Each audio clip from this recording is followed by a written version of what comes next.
BRS MLA doctor Sanjay Kumar గారు నిన్న కాంగ్రెస్ పార్టీలో చేరినరు.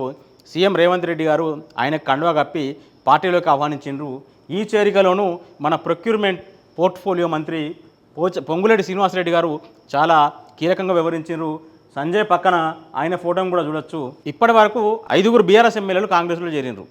వాళ్ళని చేర్చుకునేటప్పుడు ఇప్పుడు జగిత్యాల్లో జీవన్ రెడ్డి గారు చాలా సీనియర్ లీడర్, కాంగ్రెస్ పార్టీలో మొదటి నుంచి ఉన్నారు. కొంతకాలం టీడీపీలో ఉన్న ఆయన తర్వాత కాంగ్రెస్లోకి వచ్చిండు. కాంగ్రెస్లోనే దశాబ్దాల తరబడి ఆయన కంటిన్యూ అవుతుండు. ఆయన మీద సంజయ్ గారు మొన్న ఎన్నికల్లో గెలిచిండ్రు. కనీసం ఆయనకు మాట మాత్రం సమాచారం చెప్పకుండా ఈ కండువా కప్పే టైంలో ఆయనను కూడా పక్కన కూర్చోబెట్టుకుని పక్కన ఉంచుకుంటే ఆయనకు కూడా కనీసం గౌరవం ఇచ్చేది. మొన్న బాన్స్వాడలో పోచారం శ్రీనివాసరెడ్డి గారికి కండువా కప్పినప్పుడు కూడా అక్కడ మాజీ ఎమ్మెల్యే అక్కడ ఏనుగు రవీందర్ రెడ్డి గారికి కనీసం సమాచారం ఇవ్వలేదు. స్టేషన్ గన్పూర్లో అయితే ఆయన మీద కడియం శ్రీగారి మీద పోటీ చేసి ఓడిపోయిన సిరిపురం ఇందిరా గారు తీవ్రంగా పోరాటం చేసినారు. ఆయన ఎట్లా చేర్చుకుంటారని ప్రశ్నిస్తూ వచ్చిండ్రు. అయినా అక్కడ కాంగ్రెస్ పార్టీ కోసం పనిచేసిన వాళ్ళను వీళ్ళు కనీసం పట్టించుకోకుండా వాళ్ళ సీనియారిటీ కూడా గౌరవం ఇవ్వకుండా ఏకపక్షంగా కాంగ్రెస్ ఎమ్మెల్యేలను చేర్చుకుంటున్నారు.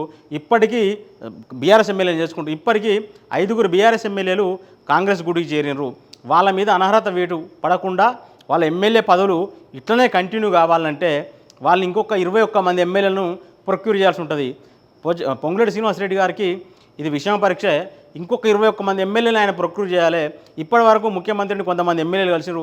వాళ్ళంతా కలిస్తే కూడా 10 మంది గారు, మొత్తంగా 15 అవుతుంది. అయినా ఇంకా 11 మంది ఎమ్మెల్యేలు తేవాలి. అట్లయితేనే బీఆర్ఎస్ ఎల్పీ సిఎల్పీలో మెర్జర్కు ఒక అవకాశం ఉంటుంది.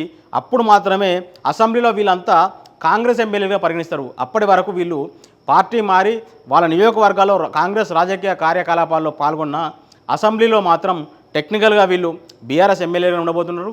రానున్న రోజుల్లో మరి ఆ 21 మంది నెంబర్ను వీళ్ళు చేరుకోగలుగుతారా?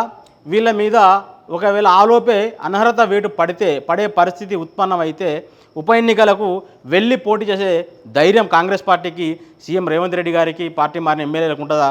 రానున్న రోజుల్లో చూద్దాం.